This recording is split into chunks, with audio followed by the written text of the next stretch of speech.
Hello everyone, welcome back to my channel real life with Tuku. कैसे हैं आप लोग? आई होप आप बहुत अच्छे होंगे और सेहतमंद होंगे और आप लगातार मेरी वीडियो के साथ भी बने हुए होंगे।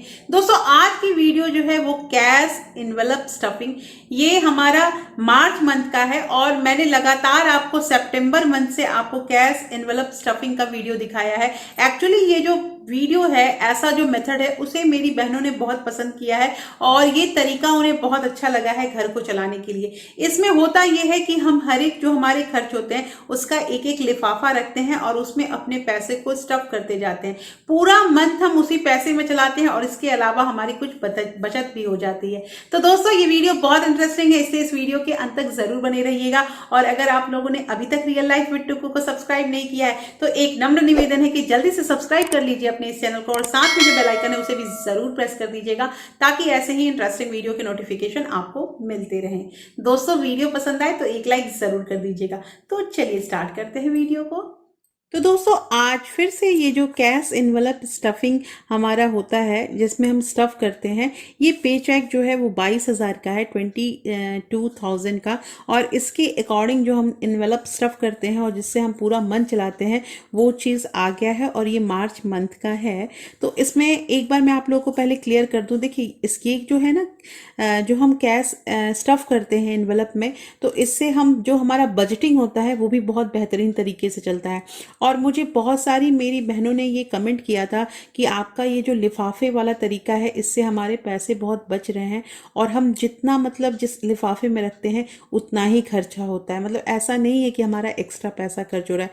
दोस्तों, तीन ऐसी चीज़ें होती हैं ना जिसमें हम थोड़ा सा अपने पैसे बचा सकते हैं। एक होता है हमारा लाइफस्टाइल, दूसरा होता है अगर हम कार वगैरह लेते हैं तो, और तीसरी चीज़ होती है हमारे खाने पीने की चीज़।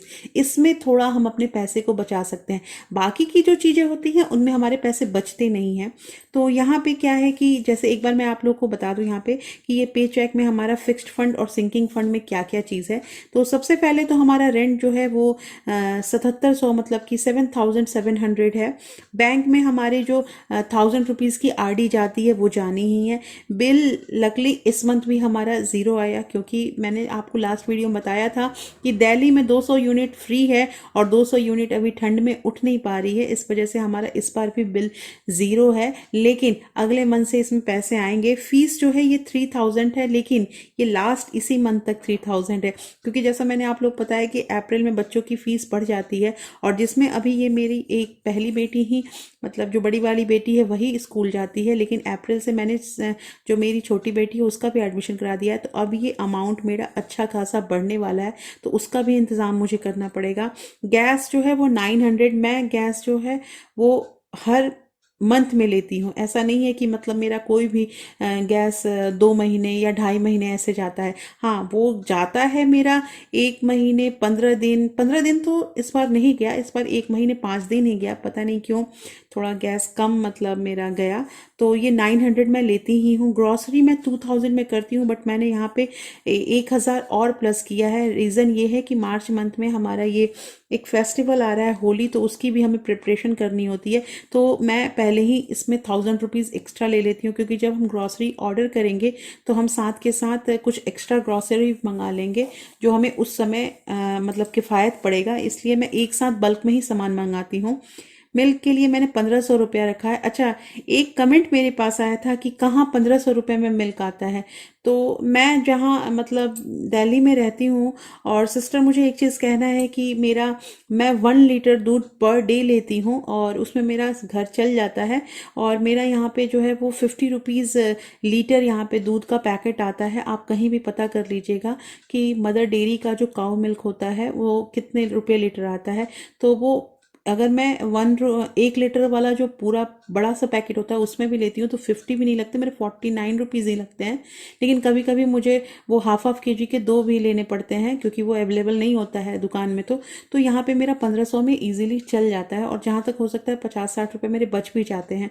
तो ये मैं ऐसे करके चलाती हूँ। अगर दूध बच जाता है तो उस दूध का मैं 2 दिन का अगर बच गया तो मैं उसका पनीर वगैरह भी घर में बना लेती हूँ, और ऐसे करके मैं अपने घर को मैनेज करती हूँ। तो आई होप आपको ये क्लियर हो हो गया होगा कि 1500 में दूध कहाँ मिलता है, कहाँ 50 रुपया लीटर मिलता है। तो यहाँ दिल्ली में मदर डेयरी का काउ मिल्क आप गूगल पे सर्च करके देख लीजिएगा, 50 रुपीज़ लीटर ही आपको दिखेगा।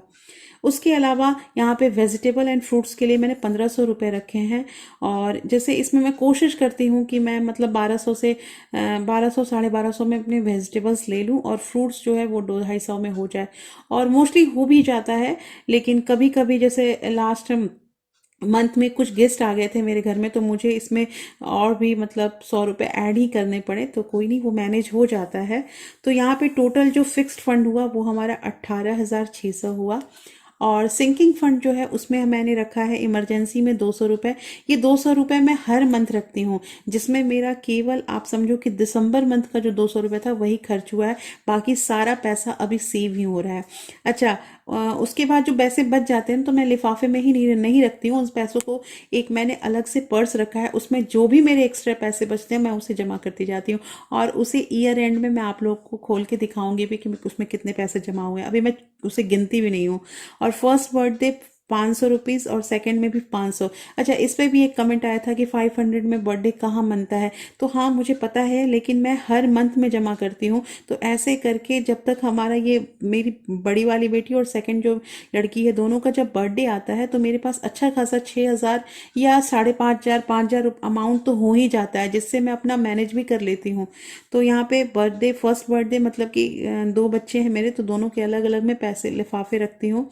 एनिवर्सरी पे भी मैं 500 रुपीज़ रखती हूँ। और जैसा मैंने आप लोगों को बताया था कि ये पैसे जो जमा होते हैं इसमें कुछ और पैसे लेके मैं घर के लिए कुछ सामान खरीद लेती हूँ, वो एक एनिवर्सरी गिफ्ट भी हो जाता है। और मेरे मतलब कि मेरा पैसा जो है वो यूटिलाइज हो जाता है, तो मैं इससे कुछ ना कुछ सामान खरीदती हूँ।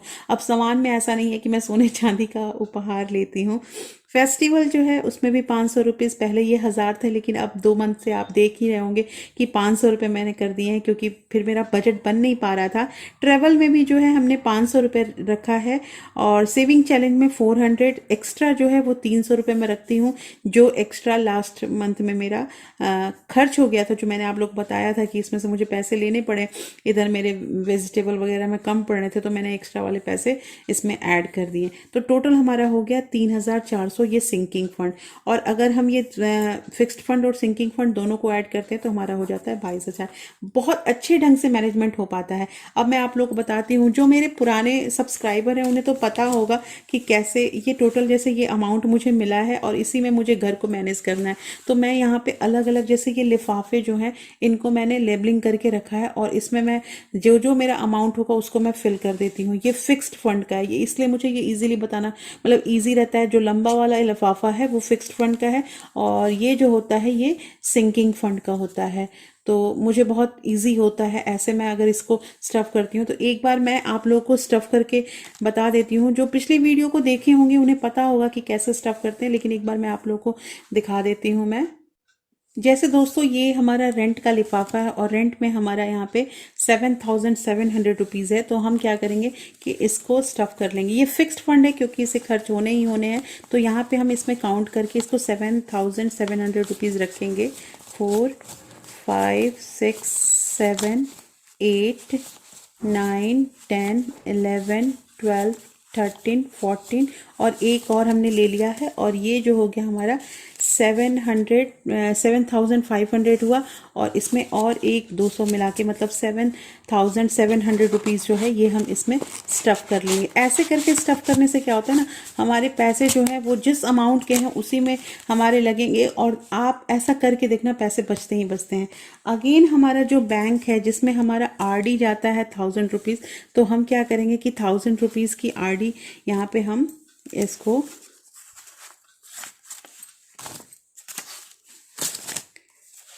इसमें हम ये 1,000 रुपीज़ जो है इसको इसमें स्टफ़ कर लेंगे। ये बहुत इजीली ढंग से हो जाता है। तो एक बार मैं सारा ये जो एनवलप है उसको स्टफ़ करके आपको दिखाती हूँ। तो दोस्तों यहाँ पे हमारा ये जो सारा एनवेलप है फिक्स्ड वाला वो कंप्लीट हो गया है। सबको मैंने इसमें फिल कर दिया है, जो जो मैंने आपको अमाउंट बताया उसके अकॉर्डिंग। और ये जो है ये सारे खर्च हो ही जाते हैं, बचते तो हैं ही नहीं। तो यहाँ पे ये हमारा फिक्स्ड फंड जो है वो कंप्लीट हो गया। अब टाइम आता है इमरजेंसी फंड, सिंकिंग फंड का। तो सिंकिंग फंड में जैसा मैंने आप लोग बताया था कि इसमें बहुत सारे पैसे हमारे बच जाते हैं। तो एक एक बार हम सारे एनवेलप को देख भी लेंगे। हाँ, इसमें इमरजेंसी में जैसे हमारा जाता है कितना, 200 रुपये। इसमें ऑलरेडी हमारे पास पैसे हैं। तो हम क्या करेंगे कि हम इसमें ये 200 रुपये जो है इसको इसमें फिल कर देंगे। और ये जो पैसे हैं, ये जो हमारे पास, जैसा मैंने आप लोग बताया, इन पैसे को निकाल के हम दूसरे पर्स में रख देंगे। और ये जो हमारा पैसा है, ये पैसा इसके अंदर आ जाएगा। दोस्तों वो जो पैसे हैं मैंने बताया ना आपको, ये पैसे हम दूसरे पर्स में रखते हैं। और जब हमारा एक बार इकट्ठा हो जाएगा, मतलब पूरे साल का, तो इसे टच नहीं करना है हमारा। ये एक अच्छे तरीके से हमारा सेविंग हो जाता है। अगेन हमारा फर्स्ट बर्थडे जो है उसमें भी हमारे पास ये 500 रुपये हैं। और हम इसमें 500 रुपये जो है वो फिल कर देंगे। जो जो अमाउंट हमने लिखा है उसी के अकॉर्डिंग हमारा अमाउंट जो है इसमें जाएगा। तो 2 हमारा यहाँ पे हो गया, ये 500 का।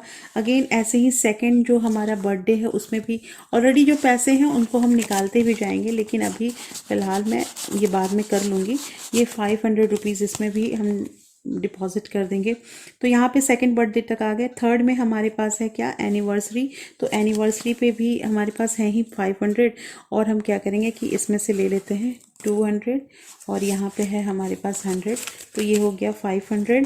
ऐसे करके जितना भी हो सकता है ना, हम पैसे को मतलब संभाल सकते हैं। हमारे पैसे बच जाएंगे अगर हम उसे मैनेज करके, जो मैं आपको हमेशा बताती हूँ कि मैनेजमेंट अगेन इसमें भी है, तो हम इसमें भी 500 रुपये डाल ही लेंगे। ये बहुत अच्छा तरीका होता है दोस्तों। इस तरह से पैसे हमारे बहुत जमा हो जाते हैं।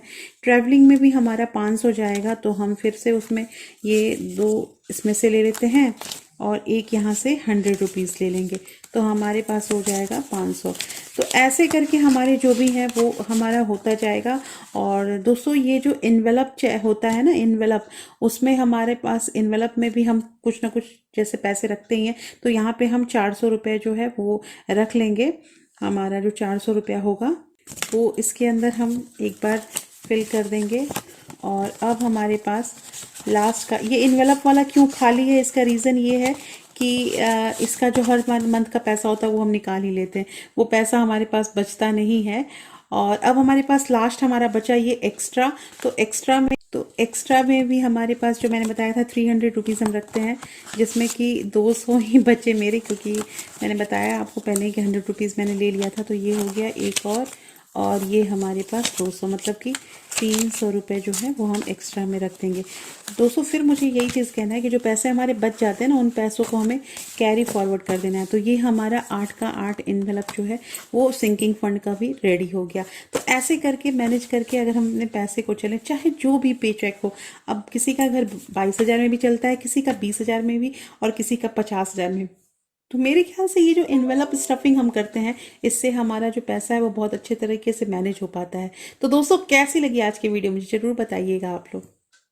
तो देखा दोस्तों कैसे हमने यहाँ पे कैश एनवेलप स्टफिंग किया है। अगर आप इसे एनवेलप में नहीं रख सकते हैं, तो मैंने पहले ही कहा है कि जो छोटे छोटे ज्वेलरी के वो जो पैकेट मिलते हैं, पर्स मिलते हैं, हम लोग जो सुनार के दुकान में जाते हैं उसमें भी हम ये स्टफिंग कर सकते हैं। लेकिन उसमें हमें मेंशन करना होगा कि ये हमारे ग्रॉसरी का है, ये हमारे रेंट का है, या हमारा ये इमरजेंसी खर्चा है। ये चीज़ अगर हम उसमें ये मेंशन कर देते हैं तो हमें वो खर्च समझने में सही रहेगा। दोस्तों कहना ये है, इसका मतलब ये है कि मैंने आप लोग को जो ये मेथड बताया है, इस मेथड में हम लोगों को करना ये है कि ज्यादा से ज्यादा हमारे पैसों की बचत हो और हम अपने सारे खर्चे आराम से कर लें।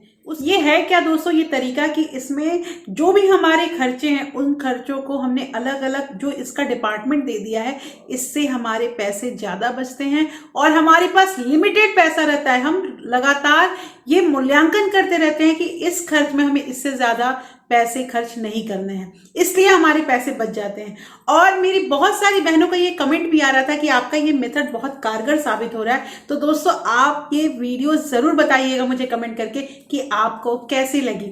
और जो लोग नए हैं इस चैनल पे, उनसे मुझे नम्र निवेदन है कि अगर आप लोगों ने अभी तक रियल लाइफ विद टुकु को सब्सक्राइब नहीं किया है तो सब्सक्राइब कर लीजिए, और वीडियो पसंद आई तो एक लाइक भी जरूर कर दीजिएगा। तो फिर मैं मिलती हूँ आपसे ऐसे ही एक इंटरेस्टिंग वीडियो के साथ। तब तक अपना प्यार और सपोर्ट ऐसे ही बरकरार रखिएगा। Thank you, thanks for watching.